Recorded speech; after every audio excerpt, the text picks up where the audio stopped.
Bismillahirrahmanirrahim. Assalamualaikum warahmatullahi wabarakatuh.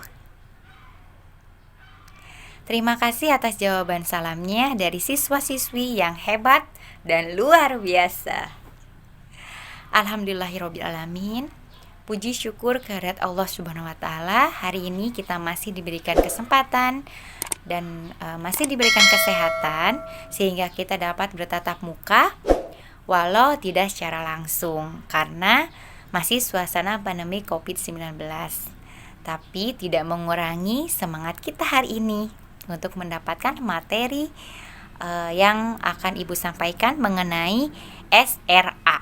Nah, sebelum kita masuk ke materi hari ini, ya, ada pepatah bilang, tak kenal maka tak sayang. Jadi, ya, kita kenalan dulu. Perkenalkan, nama Ibu Meina Rismayanti Espesi. Biasanya dipanggil Mrs. May atau Ibu Meina.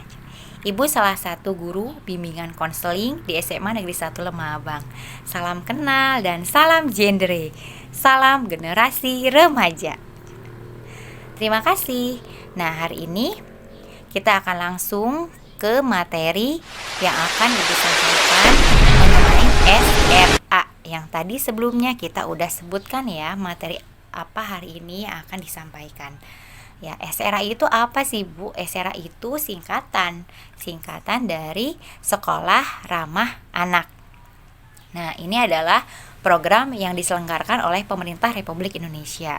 Dasarnya dari Undang-Undang Sisdiknas nomor 20 tahun 2013 pasal 1 dan Undang-Undang nomor 23 tahun 2002 pasal 4. Nah, pengertian dari sekolah ramah anak adalah sekolah yang secara sadar berupaya menjamin dan memenuhi hak-hak anak dalam setiap aspek kehidupan secara terencana dan bertanggung jawab. Nah, outputnya untuk apa ya, Bu? Nah, output dari SRA ini, sekolah diharapkan tidak hanya melahirkan generasi yang cerdas secara intelektual, namun juga melahirkan generasi yang cerdas secara emosional maupun secara spiritual. Nah, sekarang kita akan lanjut ke unsur pendukung terciptanya sekolah ramah anak, yaitu ada 3 hal atau 3 unsur pendukung. Ya, yang pertama adalah dari unsur keluarga. Yang kedua adalah dari unsur sekolah dan yang ketiga unsur pendukungnya itu dari masyarakat. Kemudian kita akan masuk ke karakteristik dari SRA ini. Karakteristik SRA ini yaitu yang pertama itu dari sikap guru terhadap anak. Yang kedua itu metode pembelajaran. Yang ketiga adalah ruang lingkup kelas. Nah, konsep dari SRA ini untuk apa ya? Nah, upaya sekolah untuk menjadikan sekolah yang bersih, yang aman, yang ramah, yang indah, yang inklusif, yang sehat, yang asri, dan yang nyaman. Yang disingkat, ya, konsep SRA ini singkatannya barisan, ya, singkatan dari konsep SRA. Nah, kemudian kita masuk ke indikator dari SRA. Indikator dari SRA ini yang pertama adalah murid-muridnya memiliki sikap anti kekerasan, sikap toleransi yang tinggi, setia kawan, peduli lingkungan, dan bangga terhadap sekolahnya. Kemudian indikator yang kedua adalah bebas dari kekerasan fisik, seksual, maupun emosional. Misalnya, mengata-ngatai anak dengan perkataan bodoh atau nakal, baik itu dari guru maupun teman. Nah, itu tidak boleh, sama halnya dengan itu membuli, ya. Kemudian indikator yang ketiga yaitu anak diperlakukan secara adil tanpa memandang sara. Sekolahnya menghargai keberagaman. Nah, yang keempat yaitu anak merasa aman dan nyaman dalam kegiatan bersekolah, termasuk belajar di kelas yang rapi dan bersih, dan lingkungan sekolah yang tak membahayakan dan bertata baik. Jadi intinya ya sekolah itu harus bersih, harus rapi, Siapa yang membersihkan? Ya kita sebagai warga sekolah harus juga membersihkan. Tidak hanya petugas kebersihan saja yang nanti membersihkan ya, apalagi itu kelas yang nanti kalian akan tempati atau duduki ya.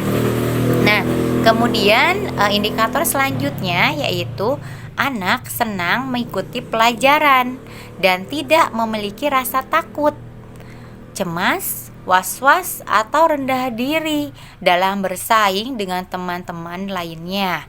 Misalnya, anak tidak dipermalukan oleh guru saat prestasinya menurun. Nah, harusnya diberikan semangat, diberikan motivasi agar anak ini menjadi semangat lagi untuk belajar gitu ya. Nah, kemudian indikator yang selanjutnya yaitu anak terlibat dalam kepedulian terhadap lingkungannya. Misalnya kegiatan Jumat bersih di sekolah.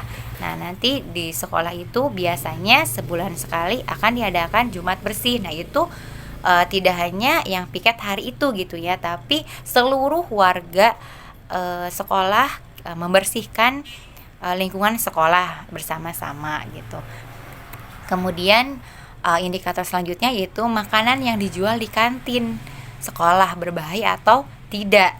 Nah, ini gitu kan bekerja sama berarti dengan pihak kantin gitu kan, mengecek makanan yang disediakan di kantin itu gitu ya, dijual di kantin itu baik atau tidak gitu untuk dikonsumsi secara kepada anak gitu ya. Nah, apakah sekolah menyediakan tempat duduk untuk yang jajan di kantin gitu kan. Nah, ini salah satu indikator juga dari SRA.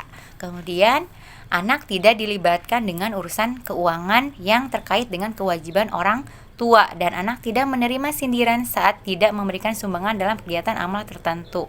Jadi pada saat ada urusan keuangan, yaitu urusannya pihak sekolah dengan orang tua. Paling nanti pihak sekolah ya titip salam buat orang tuanya gitu melalui anak gitu. Jadi tidak menagih langsung ke anaknya. Kemudian yang terakhir yaitu tata tertib sekolah yang transparan dan sanksi yang akan diberikan kepada anak jika melanggarnya. Nah, di sekolah itu kan pasti akan ada tata tertib nih dan sanksi-sanksi. Nah, makanya nanti teman-teman ya harus tahu apa sih tata tertib yang ada di sekolah SMA Negeri 1 Lemah Abang itu dan sanksinya apa saja ya. Jadi supaya kalian tahu ya tata tertibnya, supaya mematuhi tata tertibnya dan jangan sampai melanggarnya.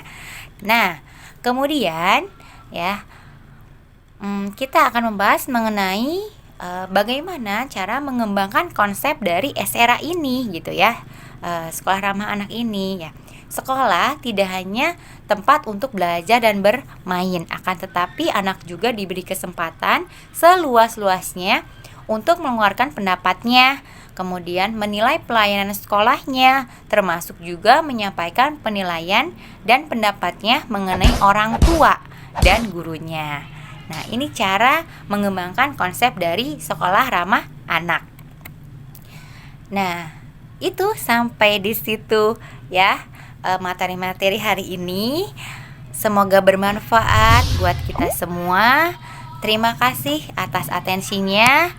Terima kasih sudah bergabung, dan mohon maaf jika ada penjelasan yang kurang paham. Insya Allah kalau kita ketemu nanti minta penjelasan aja langsung. Terima kasih. Assalamualaikum warahmatullahi wabarakatuh.